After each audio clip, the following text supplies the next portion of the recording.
Welcome back, part 2. Creepypasta's best hits.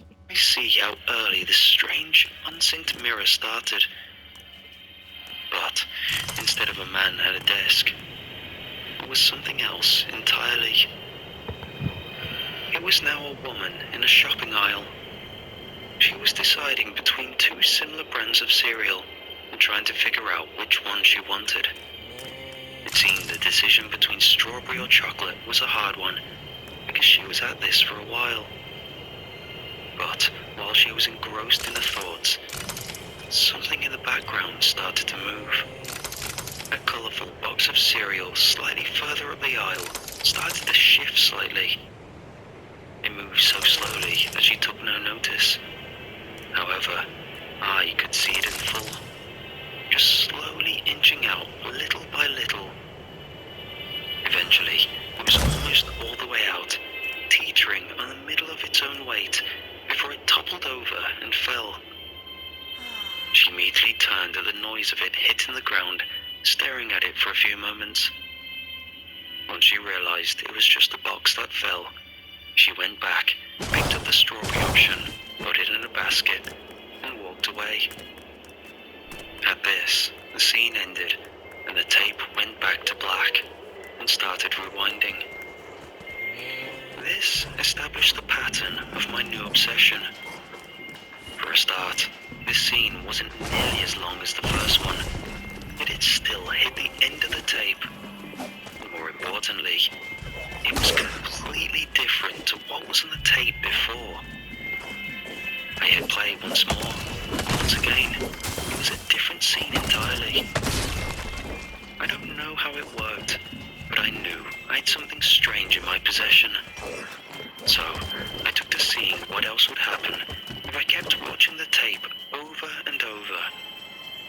At first for fun, but later, not so much. I took to the forums, but as you can imagine, they were no help. This obviously wasn't how tapes worked, so even the most vague description of my first experience was either ignored or made fun of. But this didn't deter me. I never did this hobby for attention, so since then, I've just kept this to myself. Something I can enjoy in my free time. And plus, it saved me money too. I no longer had to hunt down new tapes, knowing this one provided new content to watch each time. It was my own personal heaven, the goose that laid golden eggs. My next few watches went similar to my first two. A person sitting at a park feeding ducks, but instead of ducks, disheveled children came to eat the bread, which the patron didn't seem to bat an eye to. A man fervently driving his car, making sharp turns to the wheel and looking around frantically, which, after a slow, long zoom out, the car turned out to be unmoving, stuck in a ditch. Some impatient patrons outside a bar waiting for it to be open, yet the building looked derelict and boarded up, so it couldn't open. They were like little dark comedies, twisted punchlines for no one to appreciate but me. But my last watch of that night set a different tone. The scene was of a figure lying in a bed. The skin was jet black, charred and crisp. Wisps of steam danced around the body. Between the dried cracks of skin, there were thin lines of red where it split. This caught my attention, as it was significantly different from any of the previous times I viewed the tape. They were dead still, the camera too. The only light colour in this dark scene was their eyes, leaking softly out of the sockets. After many chilling minutes of silence, the body twitched once, then twice, and started spasming violently, jitters and jumps, flinging around wildly periodically, until it was all they were doing. As they constantly span around and writhed, colour slowly returned to their skin. Panic restored on their slowly forming face. I figured they were screaming, but couldn't confirm with the lack of audio. Eventually, they were back to human. A middle-aged woman twitching in her bed until she settled peaceful slumber. No sign of danger on the way. Like they somehow burned alive and the tape was reversed, yet no fire was ever seen. I thought this was a hint to reverse the tape, so I hit rewind to see if anything would change. But when the scan line shot around and the tape whirred, the shot went to black. And for the rest of that scene, no picture showed. That was a new lesson I'd learned. Any interference with the tape, and it would cut to black until the tape ended and rewound itself. The next day, I took off work. I wanted to see as much as possible, even though some of the snippets were a bit dark. Seeing it through the scan lines of an old CRT TV dampened the blow somewhat. My thirst for knowledge had just gotten started. I sat down with my early morning coffee and popped in the tape. The first watch started with an over-the-shoulder shot of an elderly man standing in front of his bathroom mirror. Though I couldn't see him directly, I could make him out clearly through the cleaned mirror he stared into. He stared intently at his reflection, seemingly willing it to do something. After a few tense moments, he slowly raised his right hand and hesitantly waved at himself. The reflection followed along, which seemed to anger the man slightly, the reflection mimicking his thorough demeanor. He tried again, slowly raising his hand, giving an uneasy wave, and again the reflection seemed to follow along, perfectly reflected. He tried this over and over, the same movements, the same reactions. I almost thought the tape was looping, until he started acting more and more frantic, waving and waving, not seeming to get the reaction he wanted. Defeated, his shoulders sunk, and he turned to leave. But his reflection didn't, and it continued to stare in the direction of the camera. The tape ended there. After the whir of the VHS stopped, I hit play again. This next scene faded into a panning shot of a room full of plushes and toys, a mix of relatively old releases and very retro collectibles, from old mechas to soft plushes. Though I could tell there was some marring from dust, they looked like they were placed with pride, something I did myself with my own collection. After the slow pan, the shot centered on one of the dolls in the middle of one of the shelves. Slowly, it zoomed in, the frame getting smaller and smaller. However, as some of the toys were getting cropped out of the shot on the sides, I swear I could see them twitch a little. Some would lean as if pushed slightly, but some looked more deliberate, like a leg jerking or a joint pivoting.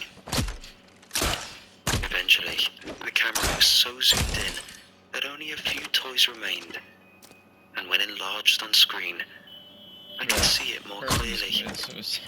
Toys were moving autonomously, they were almost out of shot, like the timing was just off from trying not to be caught, or trying to be deliberate enough for me to see. Eventually, the shot landed squarely on the center toy's eye, a disturbing, extreme close-up of the glossy bead that made up part of its face. The shot lingered for a good few moments, before its eye blinked, and the scene cut. Each watch seemed to bring something new, yet I pieced together that there seemed to be a vague, recurring theme of mirrors, and the eye stood out to me, as it made me think back to the woman in bed. I watched the tape over and over, taking small breaks to eat and do general tasks throughout the day. But when away from the screen, my mind never left my one-seater in front of my dusty CRT TV. If the tape was coming up with these scenes on the fly, then it never seemed to run out of ideas. However the effects were done, they were pulled off immaculately, way ahead of their time. If there was some trick to the tape that did this, like it was somehow connected online, pulling random horror scenes from lesser-known movies, It was beyond me. Like the goose that laid golden eggs analogy I've already mentioned, I didn't want to cut the goose open out of greed. After eating the quickest meal I could make, I popped back into my collector's room, hoping to get some new watches in before bed. Even though I took off work, I knew I couldn't stay up obscenely late. The scene sparked to life with flickers. The lighting seemed to be sketchy in the room, but when it lingered long enough between the flashes, I saw tile and old bottles. It was a ceramic-coated bathroom, a sterile white veneer that screamed cheap rent. Eventually, there was a final crack of energy, and the bulb clung to life enough to light the scene. My camera led with a tilt-up, tracking across the bathroom floor. All the while, an occasional sloshing could be heard, the tub sounding very full. Sometimes a squeaking sound would sting, like skin shifting on porcelain, the movements of someone uncomfortable in the bath. The camera tracked up, slowly leading to the lip of the tub, where the sloshing and jostling got louder. The frame lingered level to the edge for a few moments, not revealing the innard of the tub. And the first sign that something was off was when some of the liquid spilled over the edge. It was only slight, but a thin red streak glistened down in a fast red line. This was the camera's cue to lift over. The reveal was not what I wanted. The liquid was a viscous and thick red, rumbling with little movements underneath. A meek struggle beneath the shallow depths. Occasionally, a pale arm or leg would bob up briefly, temporarily freeing itself to the surface before plunging back under. An arm, a leg, and an arm again, like they were coming up for air in sporadic intervals, yet no head ever came up. The shifting became more erratic, so much so that the liquid looked like it was boiling. The water splashed over the lip, spilling over the now pink-hued floor, until it all came to a sudden still, and whatever was under rested on the surface. The parts weren't of a person trapped under the water, but many parts dismembered. Arms and legs of a half-dozen similar-looking people. The only one that wasn't a limb was an eye that floated haplessly in the middle. The tape cut black. After this, I was unsettled. Sure, there was some things that bordered on dark that I'd seen before, but this was so many steps up. The others I could pass off as tricks of the camera, or at best, the conjurings from the mind of directors being too experimental. But this went too far. I cut my viewing session shorter than I'd wanted that night. At work, I weighed up if I should just stop. Let me tell you, if I had, life would have been simple. I'd go back to work in my regular job and hunting for tapes in my spare time. But as you can tell, the story doesn't end here.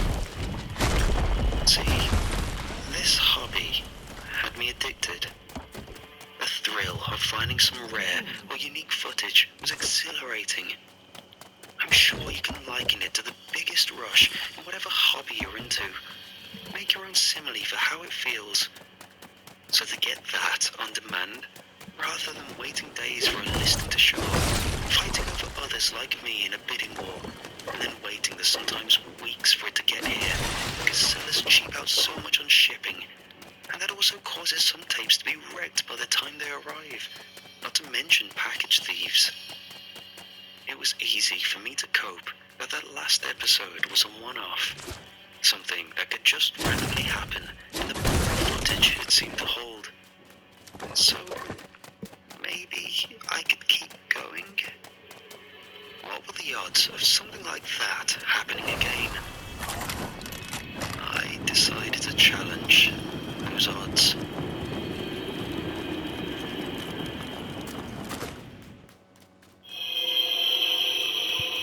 I tried to resist when I got home, give myself some breathing room for a bit. But after finishing some chores around the house and taking some time to make a nice meal, the downtime was deafening, and I wanted to fill it with my obsession. The tape was already in the player, untouched since the bathtub scene. I sat down and hit play. The camera panned over a serene park on a cloudy day, and the camera revealed a young woman on a bench. The camera was close enough to make out the name tag on her chest. Anna. She looked like she was feeling directionless and came to the park to try and clear her head. She gazed up, lost in her mind for a while, eyes glazed in thought. But something got her attention and snapped her out of her stupor. A whisper in the wind that caught her off guard, yet I could hear it too. Look up, was all it said in a low, soothing voice. She must have been desperate, because instead of looking around or even contemplating whether or not to follow a randomly given direction, she followed it like divine intervention.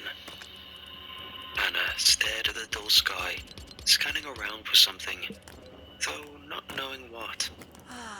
But it didn't take long for her to find what she was looking for. Anna's face switched through so many emotions.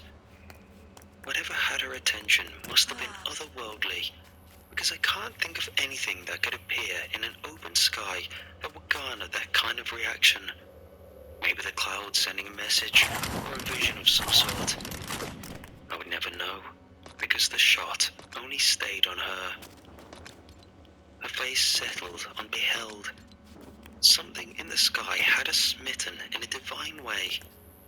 Anna was soaking in the bliss of whatever she gazed upon. Hope returned to her face, which seemed like something she'd been missing for a long time. However, the sky soon got darker. A thick cloud passed over the lowering sun, and her face dropped. Whatever she was looking at twisted, something grotesque, and she never once looked away. And the scene ended. Hooked on the mystery, I hit play again. The room in the opening was sterile. A large mirror was centered on the wall. That was obviously a two-way to me, but not to who they were observing. The subject was a girl, definitely in the single digits of age. She was in a hospital gown with pajamas underneath, and in front of her were a number of old dolls. A clack sounded, and over a fuzzy intercom speaker, a voice asked her, "Can you talk to one of the dolls?" "Okay," she replied meekly, and she proceeded to introduce herself to the first one. "Not that one," the low voice said, though it didn't have the intercom static like the previous voice. "It said, not this one," she said back.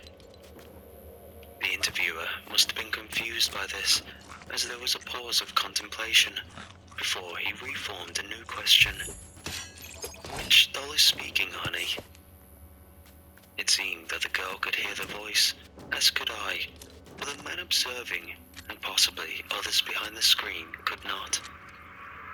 She turned back to the dolls and asked them who was speaking. "Me," the low voice responded. She turned towards the doll in the middle and pointed at it. "Okay, honey, can you ask him some questions for me?" the man said. She obeyed. When addressed, the doll seemed to move slightly, almost as if trying to turn to face her. However, she was unfazed by this. "What is it that you want, child?" the doll quizzed, which she repeated back to the hidden man. The man on the other side of the two-way mirror, intrigued by the doll's response, asked, "Can you ask him who he is?" The girl turned back to the doll and repeated the question. The doll's head tilted slightly, as if considering its answer. "I am a vessel," it said, its voice a groan, which she echoed back. The silence lingered as the man seemed to ponder more about what to ask. But just as he hit the intercom button, sounding that awful clack, I was about to ask the doll another question. Something happened. The doll's eyes began to twitch, blinking rapidly, unsynced, and his head spun around to face the two-way mirror. "I see you," the doll said, its voice echoing throughout the room. "I see all of you." The man frantically called out, "What's going on? What is he saying?" It seemed they'd never encountered anything like this before. But before she could answer, the doll spoke again. "The eye sees all," it said. "And now the experiment ends." With that, the doll fell silent, its eyes returning to their normal, lifeless state. There was no response as the girl asked over and over if she could be let out, unfazed by the whole ordeal, as the static rattled out from the intercom from the button that was still held down. Voices came from behind the screen. The scene abruptly cut to black. I had seen a handful of thematics of eyes, a singular eye, and this was the first true mention of dressing it as some sort of thing. This was enough for me for the night, so I turned in, now wanting to figure out the narrative theme of the clips. The weekend was the perfect time to try and pack this. I swore that I'd watch over and over, no matter what I saw. I was in deep, and I wanted to weather the deep end for a satisfying conclusion. If something disturbing came up, I'd simply get over it and watch again. There was a message here, and I wanted to figure it out. Scene after scene, I watched the tape over so many times that day. A shot of a person sitting on a couch reading a book. As the camera zoomed in on the book, I realized that it was not a normal one. It was some ancient tome with a strange symbol on the front. A scene of a person standing in front of a window, watching the rainfall. As the camera zoomed in on the raindrops, I saw that they were not normal water droplets. They were black and oily, and they seemed to be eating away at the window pane. The person was nonchalant about his impending danger. A shot of a man walking through a forest at night, with strange symbols etched on the trees. He hears strange, otherworldly whispers all around him, and can't make out what's being said. Suddenly, a figure appears behind him, its face hidden. The figure speaks in a soft, whispered voice, promising to reveal the secret to the universe to the person, if they're willing to make a sacrifice. The person hesitates, but the figure's words are hypnotic, and they find themselves drawn in. The scene ends with a We person probably had making trouble a hearing pact that with the last figure, part, so I'm just gonna wind it a the little bit. details of which strain Just in about his case you impending missed it. danger. A shot of a man walking through a forest at night, with strange symbols etched on the trees. He hears strange, otherworldly whispers all around him, but can't make out what's being said. Suddenly, a figure appears behind him, its face hidden. The figure speaks in a soft, whispered voice, promising to reveal the secret to the universe to the person, if they're willing to make a sacrifice. The person hesitates, but the figure's words are hypnotic, and they find themselves drawn in. The scene ends with a person making a pact with a figure, the details of which are left unclear. I had a pad and paper to jot down things I thought could be important. I saw a recurring symbol in a handful of the clips. It looked like an uppercase H with a crude slowly drawn circle in the middle. A new, reoccurring theme that would occasionally pop up. As I watched, I felt unnerved. At first, I thought it was from the more disturbing scenes that would occasionally happen, but it lingered even as I wandered my room while getting a drink. It felt like eyes were upon me, a thought implanted into my head from what I'd seen. But I wasn't wrong. I was being watched. My collectible memorabilia, the things I collected outside of VHS tapes, were in the room with me. Inane decoration for most of my life that now loomed in the corners with watchful eyes. I collected them all up in a box and stored them up in the attic, far enough away that I hoped they'd be out of sight, out of mind. But even with them in the house, I felt uneased. Though I couldn't bring myself to outright throw them away, because they meant so much to me. My sense of unease never left. I found myself catching glimpses of myself in my mirrors, never seeing anything off, but feeling like something was amiss when I wasn't looking, doubting myself when it felt like my reflection was out of sync in the corners of my eyes as I turned away. I eventually caved in and boxed them up too, and left them in the attic in a box next to my collectibles. But it didn't help. Even without mirrors, I'd catch my reflection in the dark cola in my cup or the back of a clean spoon. But one I could never avoid was myself, looking back at me from the blacked out CRT screen after each episode ended, fervently denying anything off about my reflection. One more, I kept telling myself. One more and I'd be done. I just needed one more scene to satiate my curiosity. Even though I was reaching new levels of anxiety and stress, there was still an adrenaline rush of catching a scene that felt like I was progressing through this nightmare. I hit play. The camera showed a person trapped in a small room, with walls that seemed to be closing in on them. The person tried to push against the walls, but the pressure was too strong. Strange whispers and screams echoed through the room. The person looked like they were on the verge of going insane. As the walls got closer and closer, the person started scratching at them, which were marred with the strange symbols from before.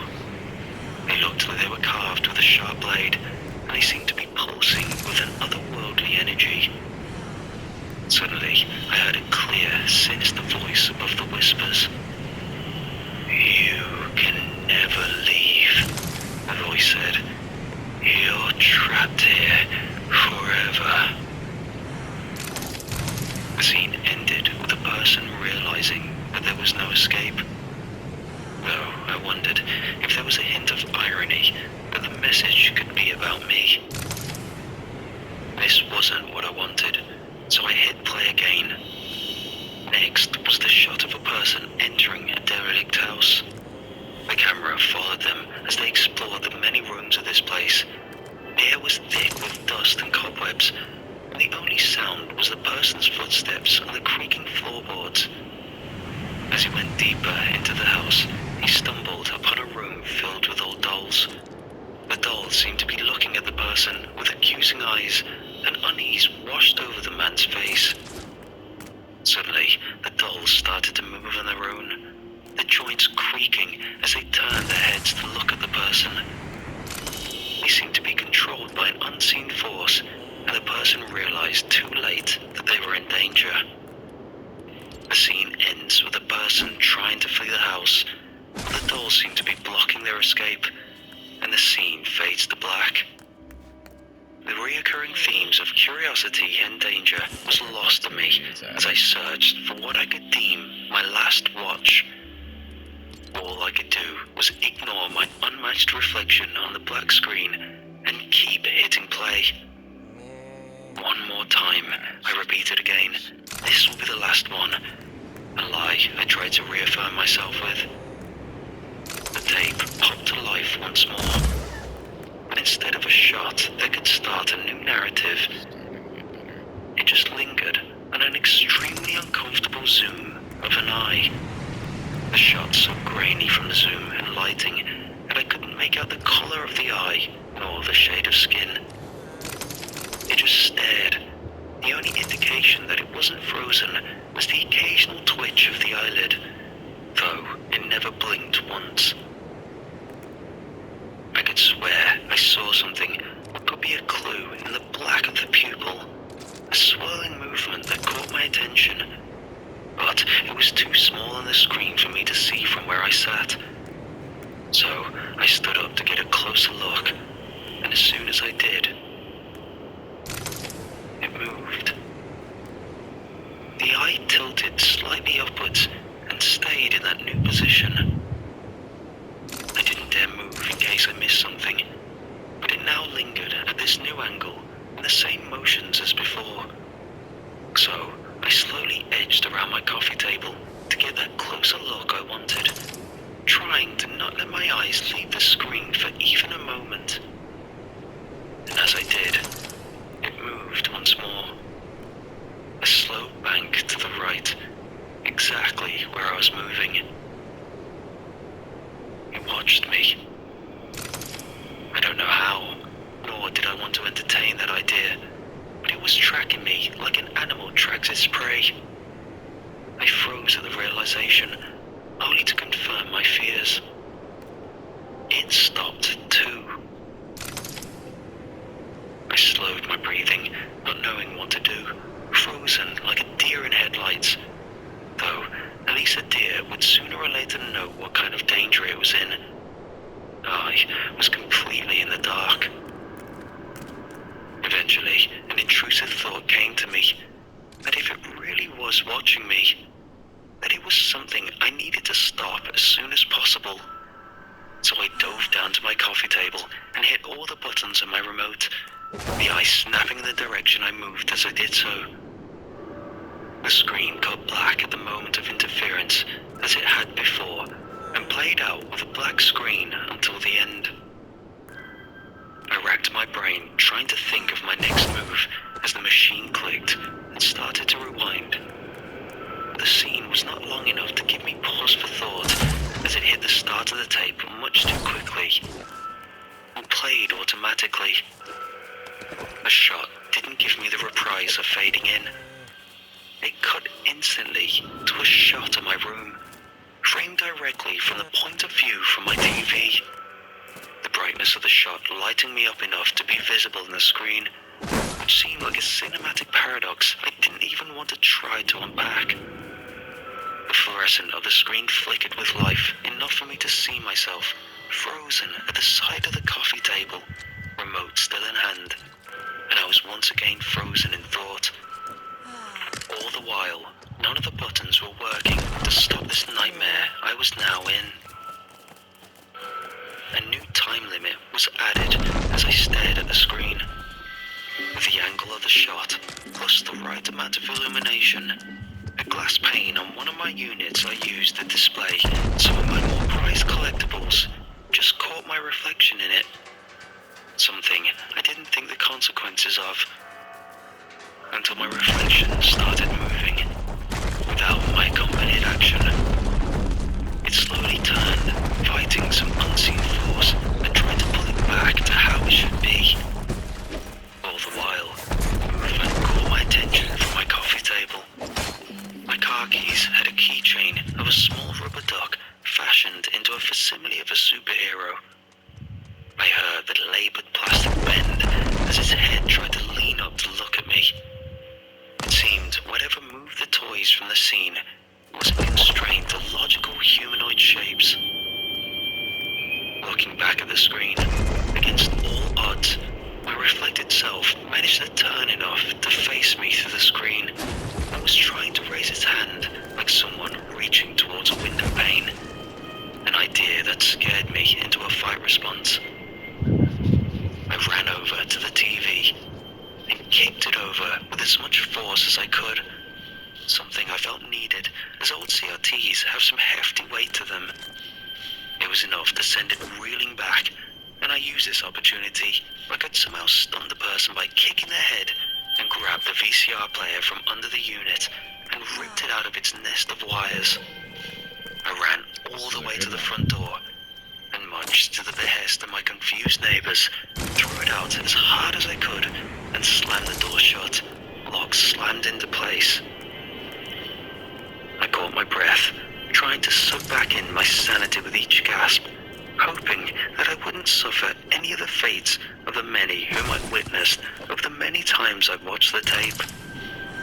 I locked the door to my collector's room, resigning it to a problem for future me. For then, I was content to letting the dust settle and paranoidly staying awake until sleep forced itself into me. Since then, I'd only been in that room once. The TV was still kicked over, the VHS tape shelves were unmoved, my couch was where it always sat, neatly where the indents of the feet had rested for the years since it was placed there. The VCR remote still scattered to the side from how it bounced off the coffee table when it fell. The cabinet was the last place I wanted to look. But no matter how much I tried to rationalize what I was seeing, there was enough for me to know that this was real. The sweaty remains of a handprint pressed on the other side of the glass. Sure, I could say I might have done it myself from the last time it was opened many months ago, and I'd somehow forgotten to clean it, despite myself always keeping that glass crystal clear on a regular basis. But the symbol etched in the center of the palm was much too specific to explain away. I yet do not know if whatever ritual happened was far enough for something worse to happen, whether I stopped it in time or delayed the inevitable. The VCR was gone in the morning, and I hoped it was collected as refuse and left to rot in a dump somewhere. I can't imagine the demographic of a retro media collector that somehow thought they stumbled upon a new find, and that a neighbor took the hint that it was not worth salvaging from the condition I left it in as it cracked around on the concrete outside. I've since boxed up all my tapes and disposed of them. So many great memories, many of which were unique, now gone. All my childhood toys and memorabilia from that era gone too, along with anything reflective enough to see a shape of myself in. The things I couldn't move, like my bathtub or windows, I simply coated them with a matte finish spray. I don't have a profound message to tell. Just don't be stupid.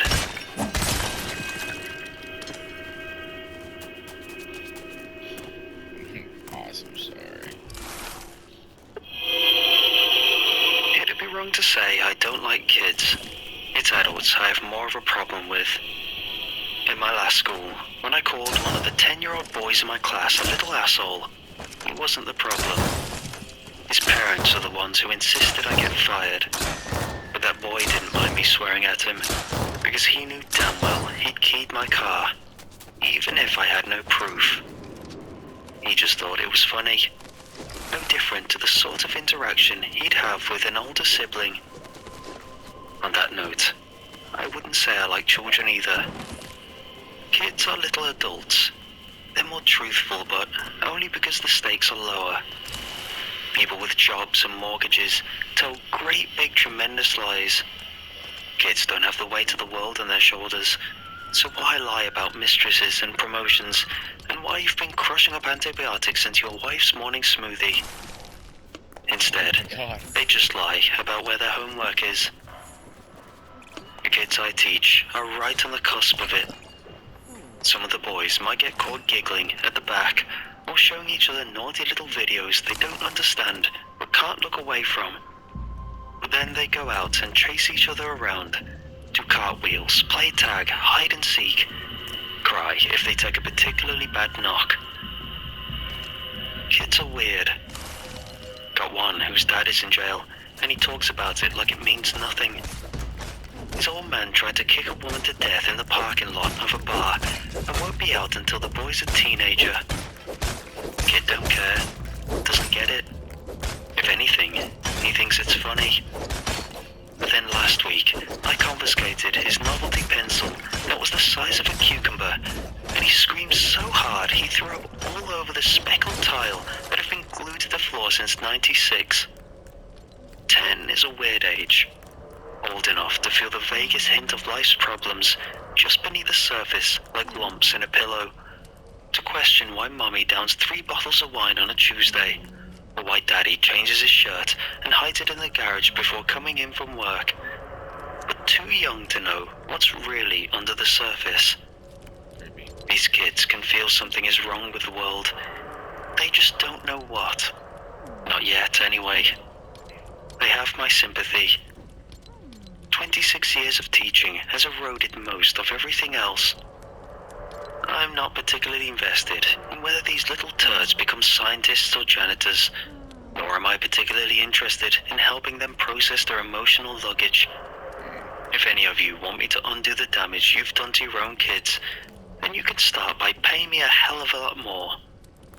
But I do feel sorry for them, because they don't really know what's going on. But unlike a 5-year-old, they can't just fumble around in blind ignorance. They're stuck in between worlds. One where you cry yourself to sleep at night over your parents' divorce, but still think Santa and the Tooth Fairy are real. Maybe it's different at a rich school, one where kids don't go to food banks, or where whole families don't have to share a smartphone. I doubt it. Don't know why. I just doubt anyone's out there living the plot of the Bernstein Bears, rich or otherwise. I used to dream of teaching at one of the big schools a couple of towns over, the ones with all the funding. Oh, that'd be nice. Walking into a building that doesn't look like a set dressing for the next season of True Detective. Now I just dream of getting out of this profession entirely. Maybe if I play my cards right. Sounds crazy to say out loud, so I won't. But maybe I found a way out. Well, to be exact, the kids found it. Don't know what they got? Of course they don't. The kids, they haven't a clue. But I think I'm maybe 13 weeks from another go. And when that happens, you can bet your ass I'm asking for a ticket out of here. At first, I planned on getting a cushy job in one of the schools a few towns over. One where the school bus doesn't have to plan its route around multiple trailer parks. Now I realize I was thinking small. If I'm smart, I won't ever have to work another day in my life. Imagine that. 13 more weeks. Right now, Grinwig is with Layla. Sweet girl, but she's smart enough for it to be a problem. The dumb ones fare the best. You wake up to something grinning at you at your bedroom window. It helps to have a sort of mind that doesn't ask questions about what floor you're living on. Layla isn't winning a genius grant anytime soon, but I can tell it's bothering her, because deep down, she knows how wrong this all is. Dark circles under the eyes, pallid skin, eyes that keep darting to the corners. Sometimes she falls asleep at a desk. Sometimes she wakes up with a little jump, like something only she can see has startled her. It's hard. Only reason she sticks it out is the same reason you or I would. The rewards. She got a smartphone last time. I wonder what it'll be this time. These kids don't ask for a lot. Toys mainly. One of them got crazy good at football real quick. That makes sense. But it's that kind of thing, you know. Devil. They don't ask for the lottery or nothing like that, because money's a little too abstract right now. Strange thing though, as young and naive as they are, they learn the rules pretty quickly. I guess Grenwig's lessons aren't subtle. Just look at one of my former students, Jared. Now at the time, all this flew under my radar. Kid in my class lost a parent, moved away. So what? Things happen. Turns out, he asked for his father to get sober. Next day, the poor guy got caught in the machinery at his job. CCTV footage was very popular in live leaks. Makes for grim viewing. I'm not particularly handy, so I never knew a lathe could do that to a human body. Anyway, it's not good to ask things for other people. I wish my dad was this. I wish my mum was that. Oof. Alia told me that up front around the time I started asking why half the kids in my class had new iPhones and Nintendo Switches. She said it was easy to ask for things, but it was riskier to ask to change something into another thing, and downright awful to ask it to change a person in any way, no matter how small. Even that kid who got good at football played a risky game. It paid off, but the other kids wouldn't go near him for a week. They kept expecting something bad to happen to him, and they didn't want to be in the splash zone. I can't pretend to understand the subtleties. Like the kids, I can only observe what happens to other people and learn the lessons that imparts. Nothing about Grenwick is guaranteed. There are no certainties. Even the kids get worn down by it. Whoever has it, they're a pariah. Risk assessment in under 11s. Strange thing to see. But unless it's your turn, you don't even want to risk something as inane as a game of catch with his chosen friend. Grenwick is territorial, possessive, bizarre. Didn't even believe it. Until it was somehow my turn, which the kids found pretty alarming.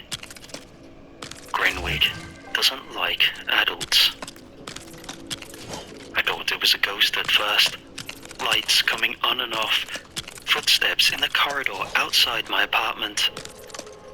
Pretty creepy, sharing my home with something I couldn't see. I didn't like it, but it had only been a couple of nights, and I did a good job of convincing myself there was no ghosts or poltergeist. Just an overactive imagination. Yeah, sure, the TV changed, and there were finger marks on my bathroom window I hadn't put there. So what? Way at the back of my mind, I'd reserved a little bit of space for the possibility of a haunting, but otherwise, I remained a skeptic. Jesus, if only it was as simple as a haunting. I don't know if I could explain to you how it felt the first time I woke up to Grenwick gently stroking my toes. The violation of it, the feeling of a world that didn't make sense. My eyes glared at his fingers, terrified, heart pounding, head throbbing like I'd taken a knock, and I kept waiting for it to make sense. My eyes wandered, tried to find the hands those fingers belonged to, but they just kept going, and going, and going. They stretched for meters until they disappeared into the shadow of my closet. The whole time, they kept massaging the big toe, cold as ice. I started counting the knuckles. I got to 13 and gave up. But they were fingers. I could tell from the nails. The hair that ran along the dimpled skin, the color of cement. And then, just as I started to really appreciate that I was awake, 100% stone cold sober and lucid, and what I was seeing wasn't a dream or a nightmare or some other conjuration of the mind. Just as I felt panic begin to flare up inside my chest like a burgeoning heart attack, those impossible fingers withdrew into the darkness like a spider curling its legs. I got up and threw on the lights. I found my closet empty. Felt the world was coming apart. Had to be a night terror, I decided. Hadn't had one for decades, but what else could it be? I wanted to go back to sleep, to at least try. But I was so scared I couldn't face the dark again. So I decided to stay up. Went out into the living room and turned the TV on. plopped down on the sofa and let my head tilt back. I might have drifted off again. I don't know for sure. All I remember was the feeling as the cushion beneath me adjusted. And I heard it. The sound of something tightening, like a creaking door. I looked down and saw white bands wrapped around the entirety of the sofa. Fingers. They tightened, and the material let out a groan as the tension went up a notch. I flew upwards in a terrible panic. By the time I turned back, the fingers were gone, but the indent they'd left on the sofa remained. This repeated itself all night. Each time I felt close to drifting off, those impossibly long fingers would reach out of the darkness somewhere and make an appearance. They knocked glasses off countertops, opened the fridge, turned on the oven, and, whenever possible, they touched me, stroked an ear, tickled my nose, slid between my fingers and tried to hold my hand. I tried to play chicken with it at least once.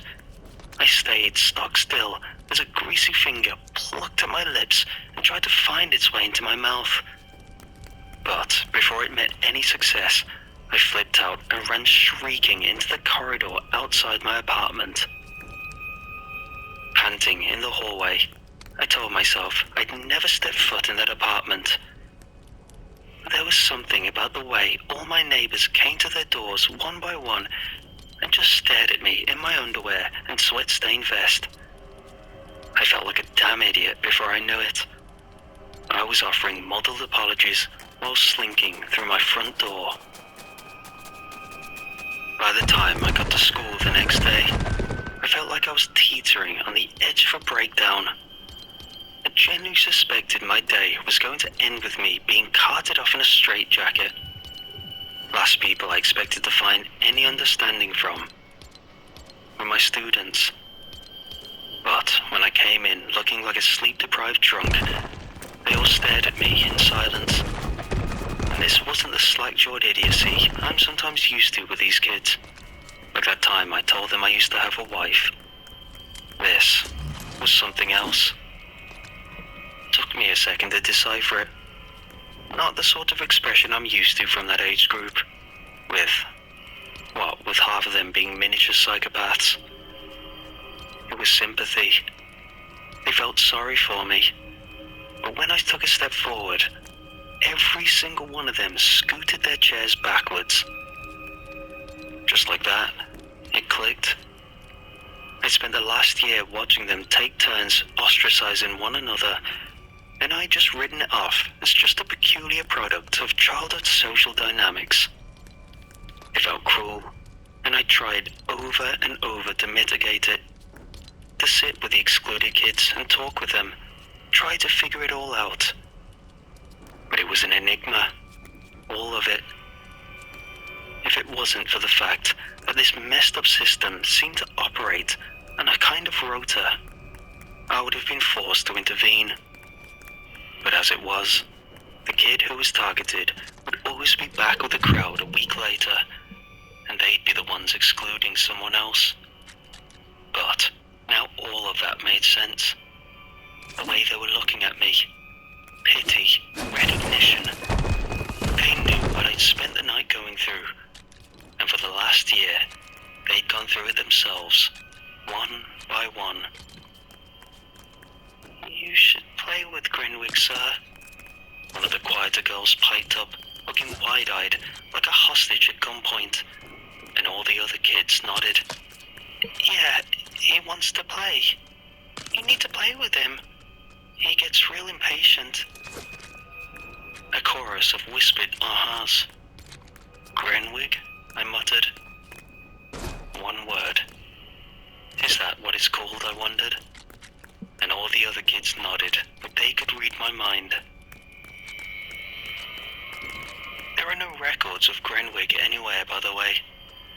Good God, I tried 1,000 times over to find something, anything. The best I could think of was that Grenwig was a kind of boogeyman. What does that even mean? Just a word used to give the world a little more shape, a little more structure. I'm not sure Greenwich has much of either.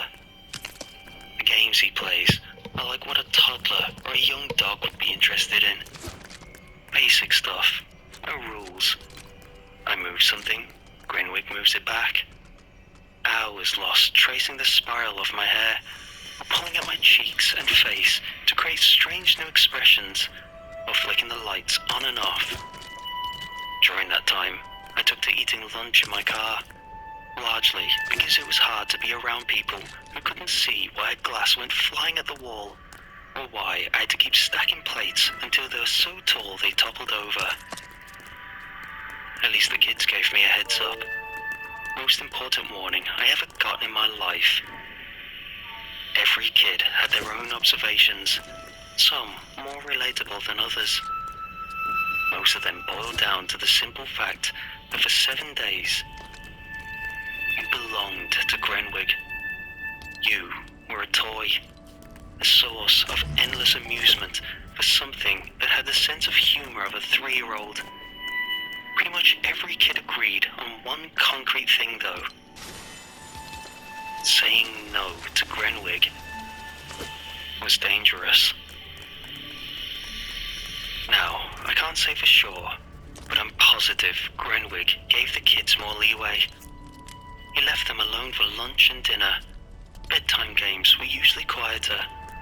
But for me, it was almost like part of the game was watching me go about my adult life as he did everything to mess with me. He'd snatch at my steering wheel, giggling from the dark footwell, yellow eyes peering up from between my legs.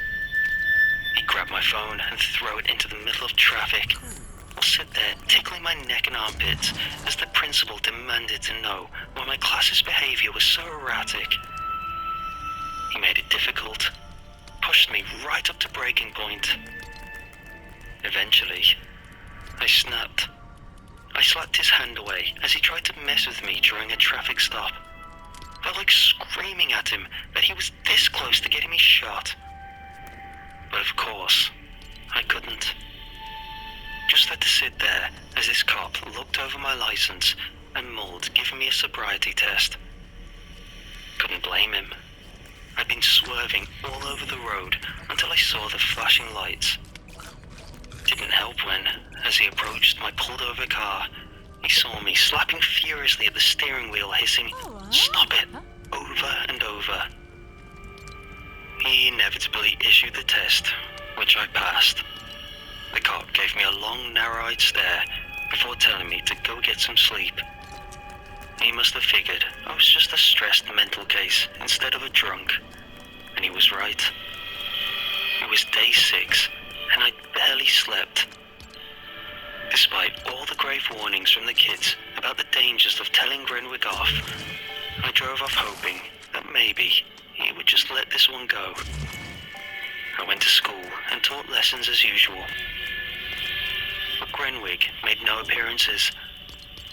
I asked the kids if his little rota ever found itself wrapping up a day early, and they all shook their heads, like they knew bad news was coming my way. But none of them wanted to say for sure. Still, it was my first time, so I ignored the look in their eyes and tried my best to focus on the hope that maybe Grenwig was going to finally leave me alone. A feeling that dissolved in its entirety when I opened my front door and found a package on the floor. Find out what happens next by watching the next episode, because it's time for your like, comment, and subscription and reminder. For it has been 1 hour. Ooh. Poor guy's freezing his buttocks off. Come back for more, please.